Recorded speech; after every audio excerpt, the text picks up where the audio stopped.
বাংলাদেশে এখন একটা আওয়াজ চারিদিকে, সংবিধান সংস্কার। কি আওয়াজ? এই যে আমরা আল্লাহর আইন আইনের কথা যে বললাম, এই সব আইন হয় সংবিধান দিয়ে। আমরা চাই আজ বাংলাদেশ, যে বাংলাদেশে 5ই আগস্টের বিপ্লব হয়েছে, যে বাংলাদেশে আবু সাঈদরা অকাতরে জীবন দিয়েছে, যে বাংলাদেশের জন্য মীর মুগ্ধরা রক্ত দিয়েছে, যেই বাংলাদেশের বিপ্লবের 1 ঘন্টায় টেকনাফ থেকে তেতুলিয়া গোটা বাংলাদেশের সমস্ত মুসলিম স্থাপনা থেকে সমস্ত মূর্তি ভেঙে গুড়িয়ে দেওয়া হয়েছে, সেই বাংলাদেশের 5ই আগস্টের বিপ্লবের পর আমরা একটা জিনিস চাই, যেটা চেয়েছিল আমাদের বাপদাদারা, যেটার জন্য আমার পূর্বপুরুষরা বালাকোটের রণাঙ্গনে জীবন দিয়েছিল, যেটার জন্য 1857 সালে শামেলির রণাঙ্গনে আমাদের পূর্বপুরুষরা জীবন দিয়েছিল, যেটার জন্য 1947 সালে অসংখ্য মা বোন, অসংখ্য পিতা মাতা তারা তাদের সম্ভ্রম হারিয়েছে, তাদের সম্পদ হারিয়েছে, কলিজার টুকরা সন্তান হারিয়েছে, অনেক কিছু হারিয়ে মুসলমানদের জন্য আলাদা ভূখণ্ড পেয়েছিলাম। আমরা চাই সেই মুসলিম ভূখণ্ডে, সেই মুসলমানদের দেশে এমন একটা আইন অন্তত সংবিধানে সংযুক্ত হোক, যেই আইনের কারণে আর আমাদের মুসলমানদেরকে ইচ্ছা অনিচ্ছায় ইসলাম বিরোধী কুফরি কোনো কাজের সঙ্গে সম্পৃক্ত হতে হয় না। কথা বলেন, প্রয়োজন আছে না নাই? এই জন্য একটা আইন, শুধু ছোট্ট একটা কথা বলবো, ভাষা যেটাই হোক, আমাদের স্পষ্ট দাবি হলো সংবিধানে এমন একটা ধারা সংযুক্ত করতে হবে, সেই ধারাটা হলো এই দেশে আর কোনো কোরআন সুন্নাহ বিরোধী আইন, আল্লাহর শরিয়া বিরোধী কোনো আইন, কোনো নীতি, কোনো নীতিমালা, কোনো বিধান কার্যকর হবে না, থাকলে বাতিল বলে গণ্য হবে। একমত আপনারা? এদিকে তাকান, একমত আছেন? কাজী আমরা বর্তমান কর্ণধারদেরকে বলতে চাই, এদেশের মানুষের 100 বছরের হৃদয়ের আকাঙ্ক্ষা পূরণ করুন। কথা বলেন ঠিক না বেঠিক? যদি সহজে এই আকাঙ্ক্ষা আমাদের পূর্ণ না হয়, কি করবেন আপনারা বলেন? এদিকে তাকান।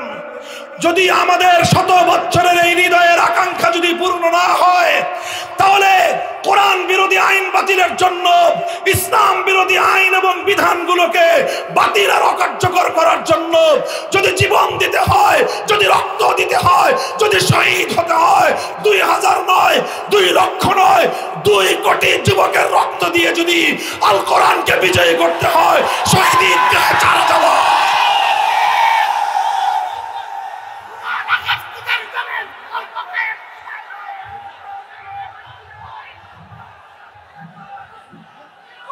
আই তৈরি থাকবেন তো ইনশাআল্লাহ? দেখা হবে রাজপথে, শহীদের ঈদগাহে মিলিত হব। আমার এই পবিত্র মাতৃভূমিকে আজ হোক কাল হোক আল কোরআনের বাংলাদেশ গড়েই আমরা ক্ষান্ত হব। হয়তো খেলাফত, হয়তো খেলাফত, হয়তো খেলাফত। প্রস্তুত হও। এখন আর শুধু মাদ্রাসার ছাত্ররা না, প্রত্যেকটা বিশ্ববিদ্যালয়ে তাওহীদের পক্ষে, খেলাফতের পক্ষে স্কুল কলেজ ইউনিভার্সিটির ছাত্ররা জীবন দেওয়ার জন্য তৈরি হচ্ছে। দাবায় রাখতে পারবে না ইনশাআল্লাহ। যদি কোনো মানুষ আল্লাহর কোনো আইনের বিরুদ্ধে কোনো আইন করে, সঙ্গে সঙ্গে সে তাগুত হয়ে যায়। কোন মানুষ যদি আল্লাহর কোন বিধানের বিরুদ্ধে কোন বিধান তৈরি করে, সঙ্গে সঙ্গে সে তাগুতে পরিণত হয়। এজন্য চূড়ান্ত ভাবে, প্রশ্নহীন ভাবে, আনচ্যালেঞ্জেবল, যার আইনের কেউ চ্যালেঞ্জ করতে পারবে না, তিনি একমাত্র কে? সুতরাং আল্লাহর আইনের বিরুদ্ধে যে আইন করবে সেই তাগুত। আল্লাহর আইনের বিরুদ্ধে যদি কোনো রাজা বাদশাহ আইন করে, সেই রাজা বাদশাকে বলা হয় তাগুত। আল্লাহর আইনের বিরুদ্ধে যদি কোন রাষ্ট্রপতি আইন জারি করে, সেই রাষ্ট্রপতিকে বলা হয় তাগুত। আল্লাহর আইনের বিরুদ্ধে যদি কোনো প্রধানমন্ত্রী কোনো আইন জারি করে, সেই প্রধানমন্ত্রীকে বলা হয় তাগুত। আল্লাহর আইনের বিরুদ্ধে যদি কোনো মন্ত্রী পরিষদ কোনো আইন অনুমোদন দেয়, সেই মন্ত্রী পরিষদকে বলা হয় তাগুত। আল্লাহর আইনের বিরুদ্ধে যদি কোনো আদালত, কোনো বিচারপতি, কোনো বিচারালয় যদি কোনো আইন দেয়, তাহলে সেই বিচারপতি আর বিচারালয়কে বলা হয় তাগুত। আল্লাহর আইনের বিরুদ্ধে যদি কোনো আইন পরিষদ, কোনো সংসদ যদি কোনো আইন পাশ করে, সেই গোটা সংসদকেই বলা হয় তাগুত। এখানে কথার মধ্যে কোনো অস্পষ্টতা নাই। সংসদ আইন পাশ করতে পারবে, কিন্তু আল্লাহর বিরুদ্ধে আইন পাশ করবার কোনো অধিকার কোনো মাখলুকের নাই। যেই মাখলুক আল্লাহর বিরুদ্ধে আইন পাশ করবে সেই মাখলুক হলো তাগুত। সেই তাগুতকে যারা বিশ্বাস করবে তারা সব মুশরিক এবং বেঈমান। মুহতারাম হাজিরিন, আইন করবেন চূড়ান্ত ভাবে একমাত্র কে? যারা এক আল্লাহর আইন মানবে তাদেরকে বলা হয় একত্ববাদী ঈমানদার। আল্লাহর আইনের বিরুদ্ধে যারা আইন করবে তাদেরকে বলা হয় তাগুত। তাগুতের আইন যারা মানবে তাদেরকে বলা হয় মুশরিক।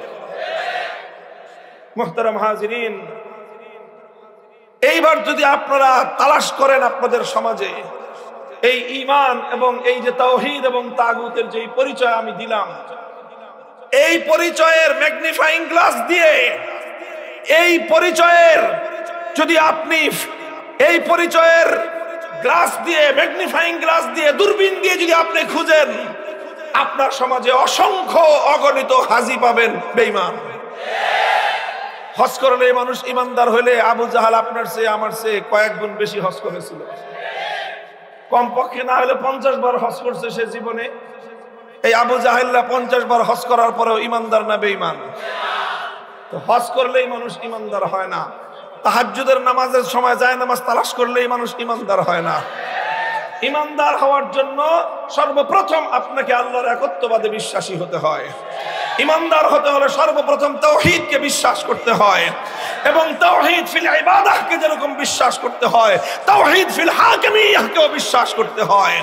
তাওহীদ ফিল ইবাদাহ, ইবাদতের একত্ববাদকে না মানলে একজন মানুষ যেরকম একত্ববাদী বিশ্বাসী ইমানদার থাকতে পারে না, আইন তৈরি করবার ক্ষেত্রেও আল্লাহর তাওহীদ ফিল হাকিমিয়াহকে না মানলে একজন মানুষ ইমানদার এবং বিশ্বাসী থাকতে পারে না, সে মুশরিক এবং তাগুতে পরিণত হয়।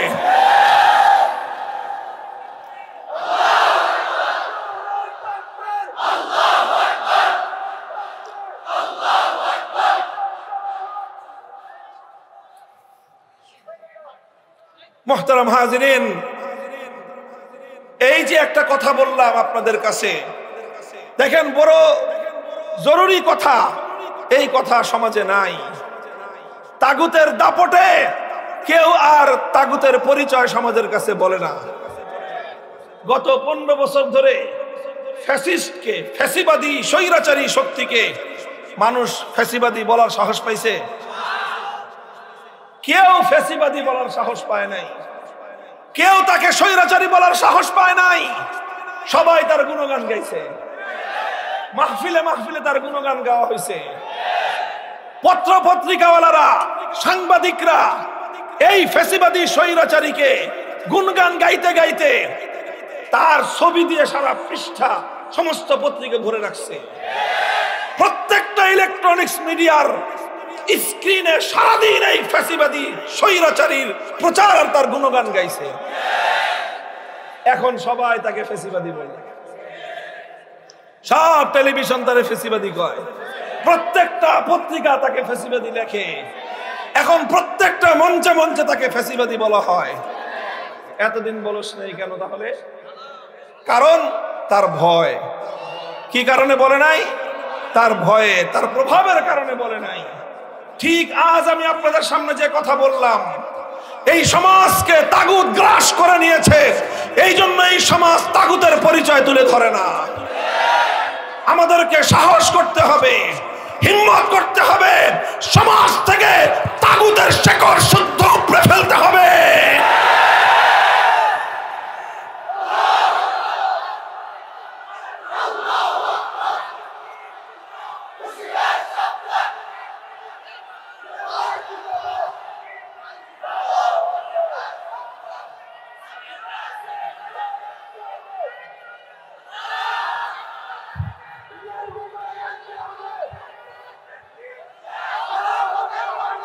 মুহতারাম হাজিরিন, দেখেন আল্লাহর আইনের জায়গায় মানুষের বানানো আইন যখন দেওয়া হয়, তো আল্লাহর আইনের জায়গায় যেই মানুষরা আইন বানায় সেই মানুষগুলোকে বলা হয় তাগুত। আর এই মানুষের বানানো আইন যারা স্বতঃস্ফূর্তভাবে হৃদয় থেকে, অন্তর থেকে যারা মেনে নেয়, তাদের প্রত্যেককেই বলা হয় মুশরিক।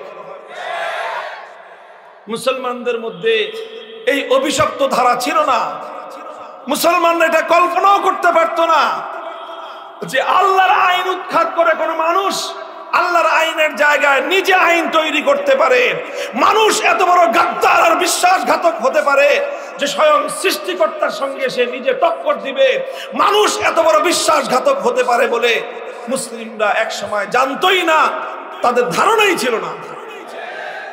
এভাবে চললো খেলাফতে রাশেদার যুগ, খেলাফতে বনু উমাইয়ার যুগ, খেলাফতে বনু আব্বাসিয়ার যুগ। 600 বছর পর্যন্ত মুসলিম জাতির মধ্যে আল্লাহর আইনকে ভেঙ্গে চুরে, আল্লাহর আইনকে উৎখাত করে মানুষ কোন আইন তৈরি করতে পারে, মুসলমানদের মধ্যে এই অভিশপ্ত চিন্তা এবং কল্পনাও ছিল না। সর্বপ্রথম মুসলমানদের মধ্যে এই অভিশপ্ত ধারাটা চালু করলো যেই জাতি, তাদেরকে বলা হয় তাতারি, মঙ্গোলীয় সম্প্রদায়। এরা সর্বপ্রথম মুসলমানদের উপর হামলা করলো, আগ্রাসন পরিচালনা করলো। মুসলমানদের খেলাফতের প্রধান কেন্দ্র বাগদাদকে তারা ধ্বংসস্তূপে পরিণত করলো। লক্ষ লক্ষ মুসলমানদেরকে তারা শহীদ এবং হত্যা করলো। এই সব কিছু করে মুসলিম বিশ্বের বিশাল একটা এলাকা এই তাতারিরা দখল করে নিল। দখল করে তারা সবচেয়ে বড় জঘন্য যেই কাজটা করলো, সবচেয়ে বড় অভিশপ্ত যেই বোঝাটা মুসলমানদের কাঁধের উপর চাপিয়ে দিল, সেটা হলো এই মুসলিম জাতির উপর থেকে আল্লাহর আইন উৎখাত করে তাতারিরা তাদের নেতা চেঙ্গিস খানের বানানো আইন, চেঙ্গিস খানের বানানো একটা আইনের কিতাব ছিল, বই ছিল, যেই বইটার নাম ইতিহাসের মধ্যে পাওয়া যায় ইয়াসেক। এই ইয়াসেক নামীয় চেঙ্গিসের বানানো আইন মুসলমানদের উপর চাপিয়ে দিল। মুসলমানদের উপর সর্বপ্রথম আল্লাহর আইন উৎখাত করে মানুষের বানানো আইন চাপিয়ে দেওয়ার এই অভিশাপ নেমে আসলো। এই অভিশাপ যখন নেমে আসলো, মুসলমানরা এক মুহূর্তের জন্য এটাকে মনে প্রাণে মেনে নেয় নাই। এর বিরুদ্ধে সংগ্রাম করেছে, লড়াই করেছে, জিহাদ করেছে, রক্ত দিয়েছে। হাজার হাজার নয়, লক্ষ লক্ষ মুসলমান শাহাদাতের সুধা পান করেছে, অকাতরে জীবন দিয়েছে।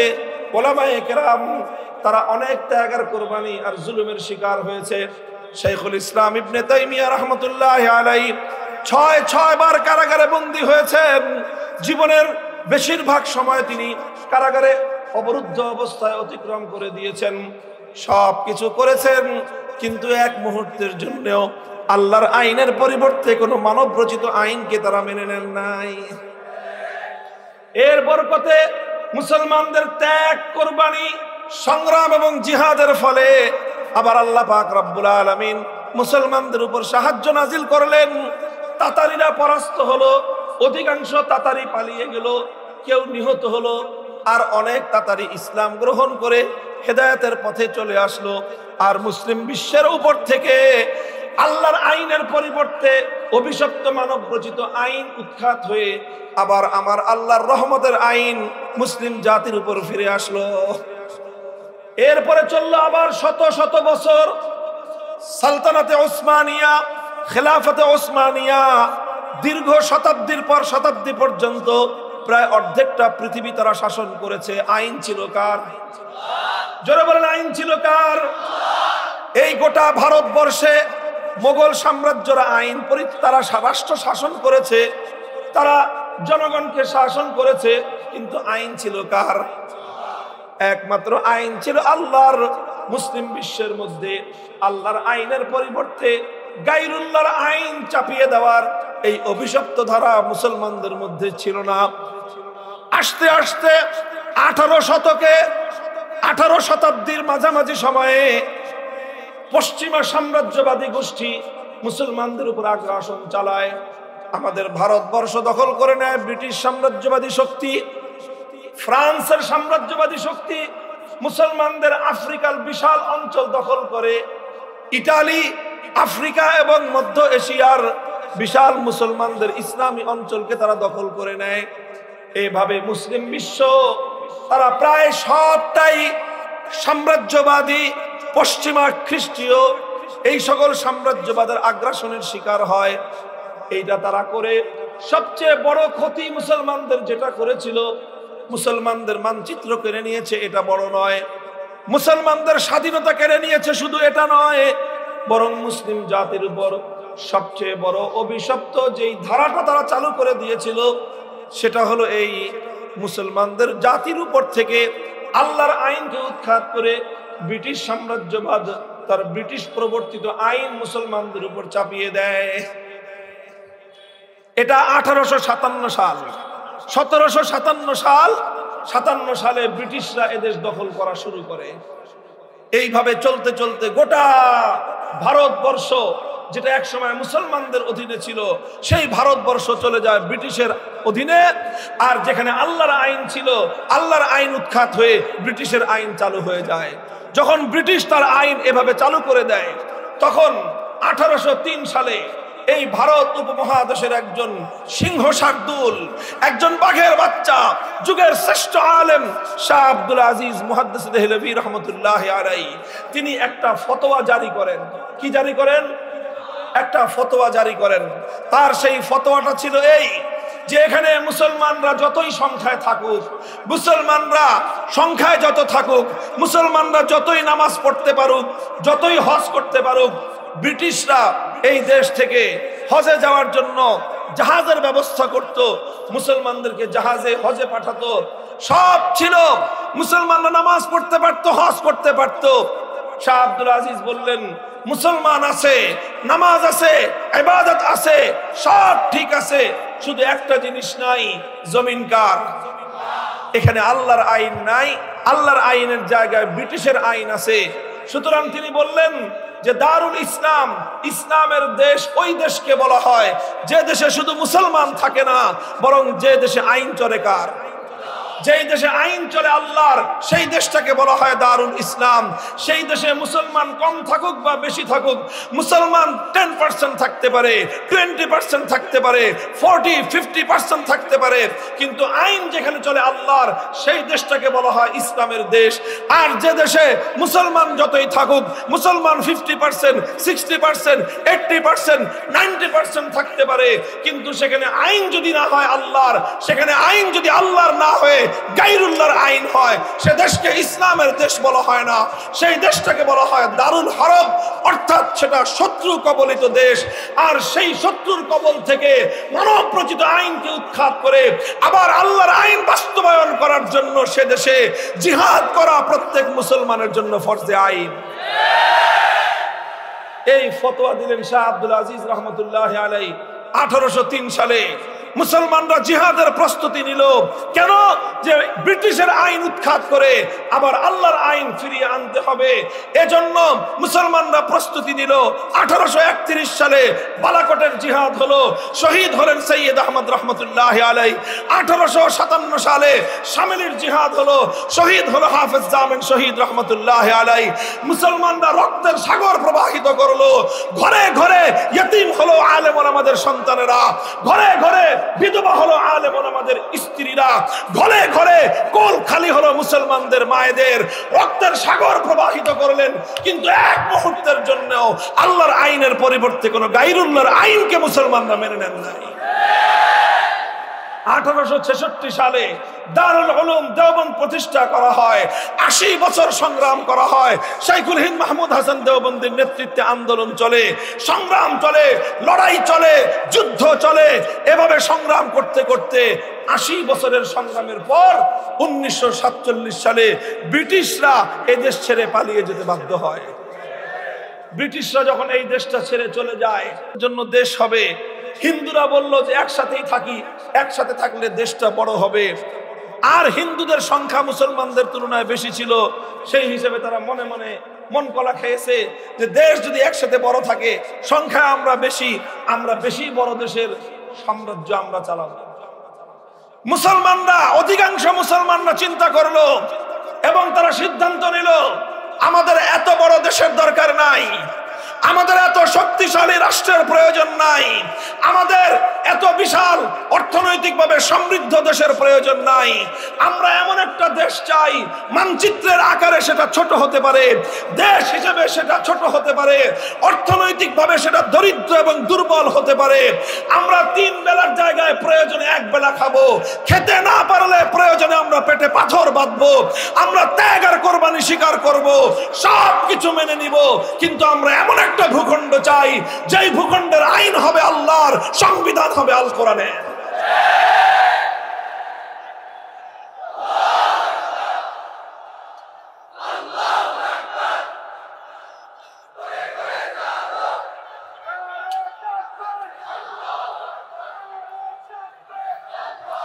মুহতারাম হাজিরিন, মুসলমানরা এর জন্য অনেক ত্যাগ স্বীকার করলো। শুধুমাত্র একটা বিষয় তাদের চাহিদা ছিল, মুসলমানদের একটাই স্বপ্ন ছিল, মুসলমানদের হৃদয়ে একটাই আকাঙ্ক্ষা ছিল, অনেক খেতে হবে, অনেক পড়তে হবে, অনেক টাকার মালিক হতে হবে, অনেক ক্ষমতার মালিক হতে হবে। এত কিছু না, শুধু আমরা একটাই জিনিস চাই, একটা মানচিত্র চাই, একটা ভূখণ্ড চাই, একটা দেশ চাই, যে দেশে আর কিছু থাকুক বা না থাকুক আইন থাকবে কার। এটার জন্য মুসলমানদেরকে অনেক ত্যাগ স্বীকার করতে হয়েছে। হাজার হাজার নয়, লক্ষ লক্ষ মুসলমানদেরকে নিজেদের বাপদাদার মাটি ভিটা ছাড়তে হয়েছে।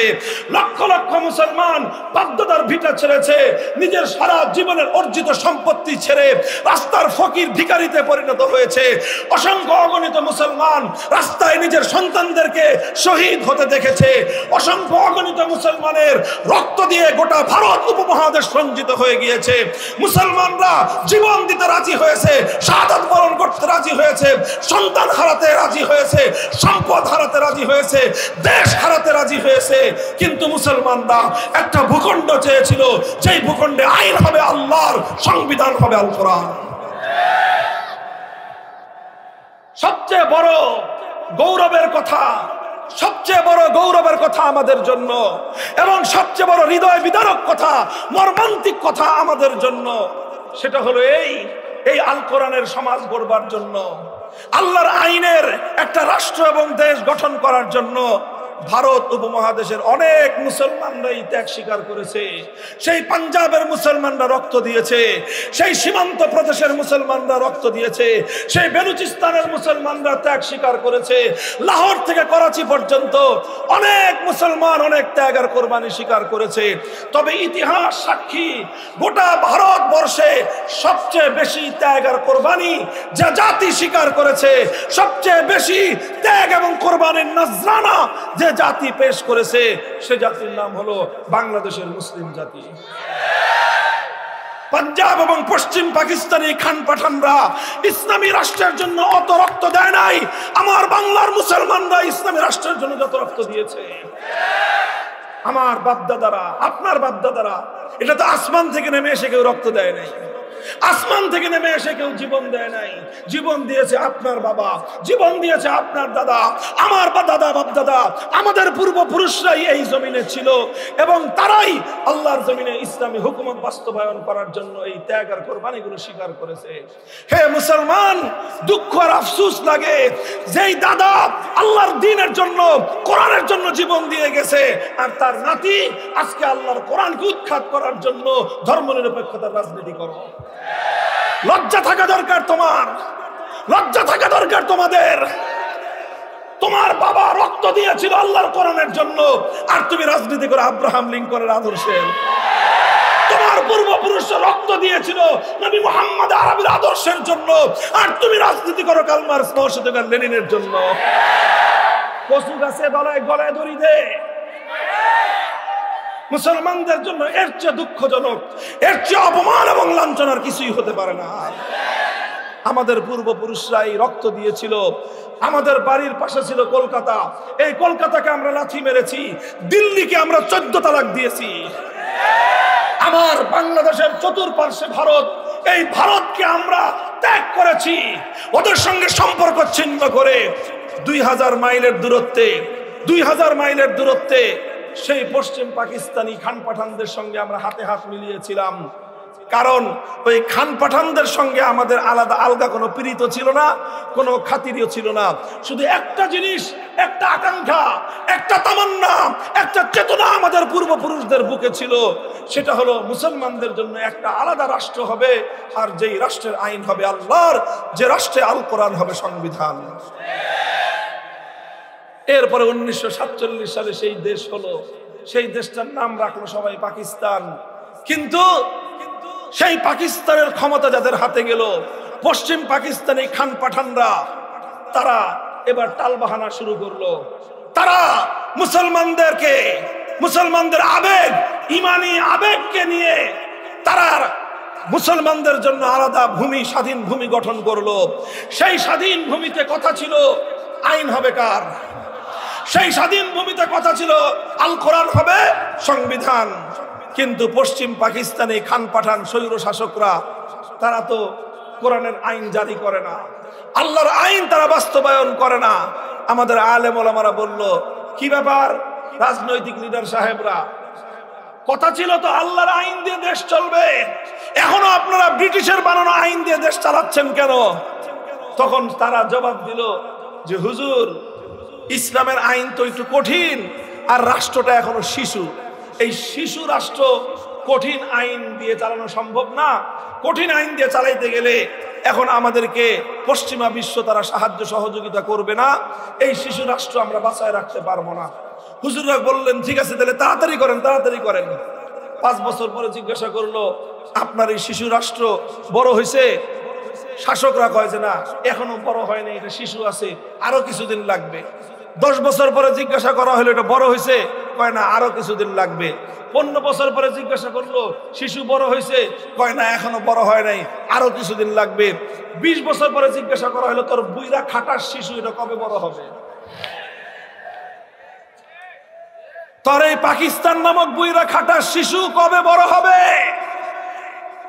আমার আব্বাজান শাইখুল হাদিস আল্লামা আজিজুল হক রহমাতুল্লাহ আলাইহি বড় দুঃখ নিয়ে একটা কৌতুক বলতেন যে 24 বছরেও যেই পোলা বড় হয় না, শিশুই থাকে। 24 বছরে যেই ছেলে সাবালক হয় না, ওই পোলা 90 বছরেও বালেগ হবে না। আরে ভাই, 24 বছরের একটা ছেলে শিশু থাকে না? 24 বছরে আবু সাইদ জন্ম হয়। আরে 24 বছরের যুবক তো বুলেটের আঘাতের সামনে, স্বৈরাচারী জালিমের বুলেটের সামনে বুক টান করে দিয়ে জাতির জন্য অকাতরে জীবন দেয়।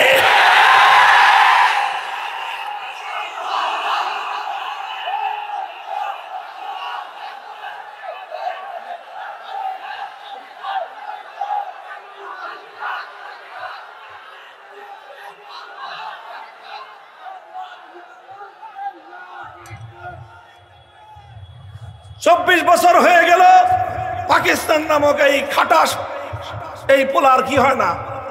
আরে কি হয় না? বড় হয় না। হয় হুজুর, কোরআনের আইন দিতে আরো সময় লাগবে।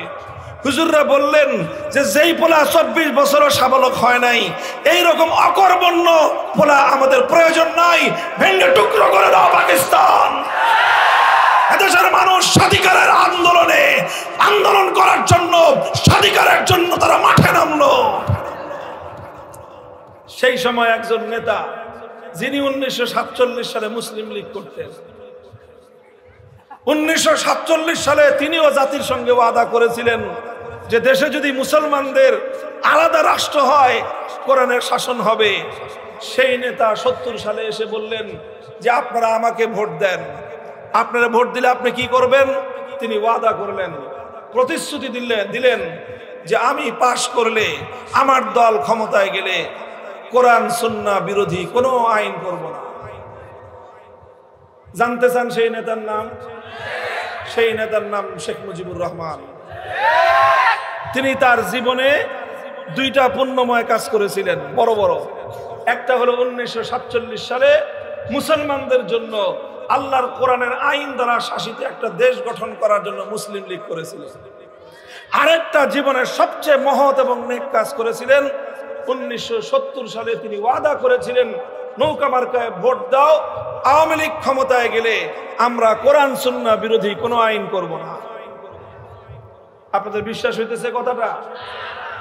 এটা ইতিহাসে জ্বলন্ত আছে। বাংলাদেশের স্বাধীনতার দলিল পড়েন, 1970 সালে আওয়ামী লীগের যে নির্বাচনী ইশতেহার ছিল সেখানে স্পষ্ট ভাষায় অঙ্গীকার করা হয়েছে কোরআন সুন্নাহ বিরোধী আইন করা হবে না। মানুষ সিল মারল, জনমের মারা বাক্স ভরে উপসায় পড়ল সিল। নিরঙ্কুশ সংখ্যাগরিষ্ঠতা তিনি পেলেন, কিন্তু পশ্চিম পাকিস্তানিরা ক্ষমতা হস্তান্তর না করে 25শে মার্চ বাংলাদেশের মানুষের উপর ভয়াল কালো রাতে নির্বিচারে হত্যাযজ্ঞ চালালো। 26শে মার্চ কালুরঘাট থেকে স্বাধীনতার ঘোষণা দেওয়া হলো। 9 মাস মুক্তিযুদ্ধ চলল। 16ই ডিসেম্বর 71 সাল বাংলাদেশ স্বাধীন হলো। আর এই গোটা সময়টা শেখ মুজিবুর রহমান সাহেব পাকিস্তানে বন্দী ছিলেন। এরপরে তিনি সেখান থেকে মুক্তি পেয়ে তিনি গেলেন লন্ডনে। এরপরে ওনার সঙ্গে ভারতের প্রধানমন্ত্রী তৎকালীন শ্রীমতী ইন্দিরা গান্ধীর যোগাযোগ হলো। ইন্দিরা গান্ধী শেখ মুজিবুর রহমান সাহেবকে বলে দিলেন, বাংলাদেশে যাও, যে সে দেশে কেমনে দেশ চালাইবা জানো? কেমনে? আমি যেমনে বলে দিব। শুধু তাই, এটা ইতিহাসের কথা, আমার মুখের কথা নয়। তিনি একটা চিরকুট একটা কাগজের মধ্যে 4টা মূলনীতি লিখে দিলেন। যেই 4টা মূলনীতি ভারতের সংবিধানের মূলনীতি। বলে দিলেন, ভারতে যেভাবে সংবিধান, সেই ভারতের ইন্ডিয়ার মতো সংবিধান তুমি বাংলাদেশে রচনা করবা। তিনি আসলেন, 72 সালে সংবিধান তৈরি করলেন। যেই সংবিধানের মধ্যে 70-এর জাতীয় নির্বাচনের আগে তিনি জাতির সঙ্গে যে অঙ্গীকার করেছিলেন, যেই ওয়াদা করেছিলেন, সেই ওয়াদা ভঙ্গ করে সেই ভারতের মতো করে ইসলাম বিরোধী, ইমান বিরোধী, ধর্মনিরপেক্ষতা, কুফরি মতবাদ সহ ধর্মনিরপেক্ষতাবাদ, জাতীয়তাবাদ, গণতন্ত্র এবং সমাজতন্ত্রের মতো কয়েকটা কুফরি মূলনীতির ভিত্তিতে তিনি বাংলাদেশের সংবিধান তৈরি করলেন। এখানে ক্ষান্ত নয়, তিনি যেখানে কথা ছিল কোরআন সুন্নাহর বিরুদ্ধে কোনো আইন করবেন না, সেখানে তিনি আইন করলেন কি? এদেশে ইসলামী রাজনীতি চলবে না।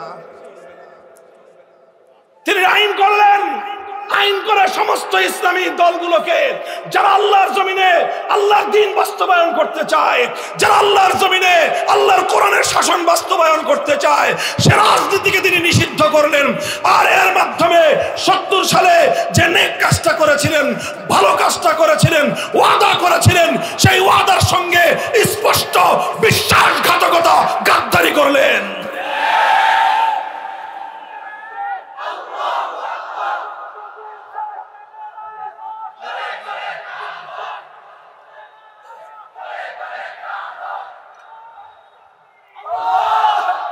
মুহতারাম হাজিরিন, এইভাবেই 72 সাল থেকে আজ 2024 সাল পর্যন্ত মাঝখানে কিছু সামান্য পরিবর্তন হয়েছে। 72 সালে ভারতের দালালি এবং গোলামীর সংবিধান বাংলাদেশের মানুষের উপর চাপিয়ে দিয়ে 71-এর মুক্তিযুদ্ধের চেতনাকে গলা টিপে হত্যা করা হয়েছে। 71-এর মুক্তিযুদ্ধ ছিল মানুষের অধিকার আদায়ের সংগ্রাম। 71-এর মুক্তিযুদ্ধ ছিল জালিমের বিরুদ্ধে মজলুমের লড়াই। 71-এর মুক্তিযুদ্ধ ছিল খান পাঠানদের বৈষম্যের বিরুদ্ধে লড়াই এবং সংগ্রাম। আর 72-এর যে সংবিধান করা হলো, ধর্মনিরপেক্ষতা, মুক্তিযুদ্ধের 71 সালে কেউ একবার উচ্চারণ করে নাই। ধর্মনিরপেক্ষতার কথা 1971-এর আগে কেউ কোনোদিন কোথাও বলে নাই। হঠাৎ করে স্বাধীনতার পরে 72 সালে ইন্দিরা গান্ধীর প্রেসক্রিপশন দিয়ে ভারতের সংবিধান থেকে পাচার করে বাংলাদেশকে ভারতের পায়ের নিচে বলি দেওয়া হয়েছে।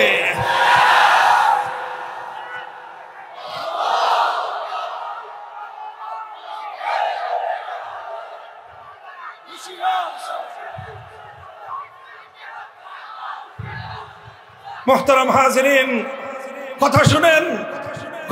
আপনারা কেউ মনে করতে পারেন যে হুজুর এই রাজনীতির পেছাল পারতেছেন কেন? শুনে রাখেন, এটা শুধু রাজনীতি না, এটা এমন এক কথা, এই কথার সঙ্গে এই বাংলাদেশের 18 কোটি ইমানদারের ইমানের সম্পর্ক। এই কুফরি সংবিধান যদি আপনারা পরিবর্তন করতে না পারেন, যতই নামাজ, হজ, রোজা যাই করেন, কিছু না কিছু জায়গায় গিয়ে বাধ্য হয়ে আপনাদেরকে ইসলাম বিরোধী কাজ করতেই হয়। বলবেন হুজুর শুধু আমাদের করতে হয়? না না, এই হুজুরদেরও করতে হয়, কারণ আমরা সবাই সংবিধানের অধীনে থাকি। আমরা সবাই সংবিধানের অধীনে থাকি।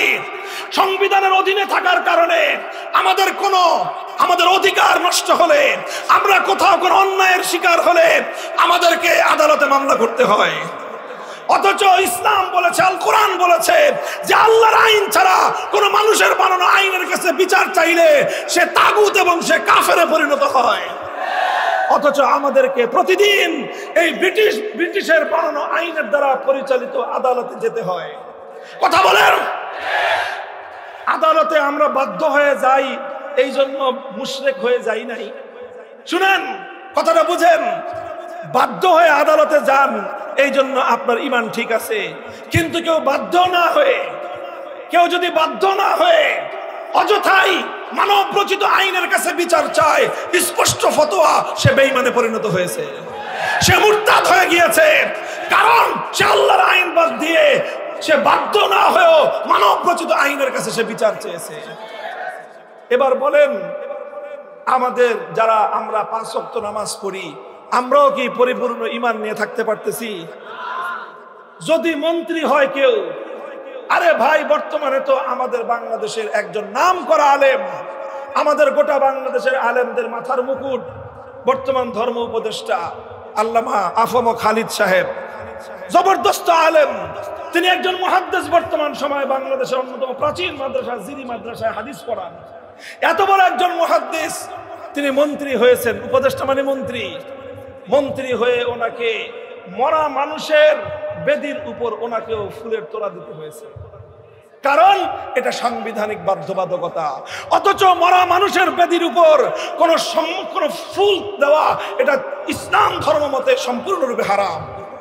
এই হারাম কাজটা ওনাকে করতে হয়েছে। যারা সংসদে যায়, সংসদ সদস্য নির্বাচিত হয়ে যারা সংসদে যায়, তাদেরকে এমন শপথ বাক্য পাঠ করতে হয় যেই শপথ বাক্য পাঠ করলে একজন মানুষের ঈমান ক্ষতিগ্রস্ত হয়। কিন্তু এটাও করতে হয় কারণ আমরা এই সংবিধানের অধীনে আছি।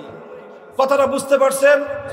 আচ্ছা, মনে করেন আপনারা এখন যত মানুষ এই শামিয়ানার নিচে আছেন, এই শামিয়ানার উপরে মনে করেন যদি নীল রংটা যে আছে, একটু পানি পড়লেই যদি এই নীল রংটা গলে গলে পড়ে, আর এখন যদি আসমানের উপর থেকে বৃষ্টি হয়, তাহলে আপনারা যত মানুষ আছেন ইচ্ছায় অনিচ্ছায় এই শামিয়ানার রং থেকে, এই ময়লা থেকে আপনারা কেউ মুক্তি পাবেন? কারণ আমরা তো শামিয়ানার নিচে, আমরা দেশে আছি।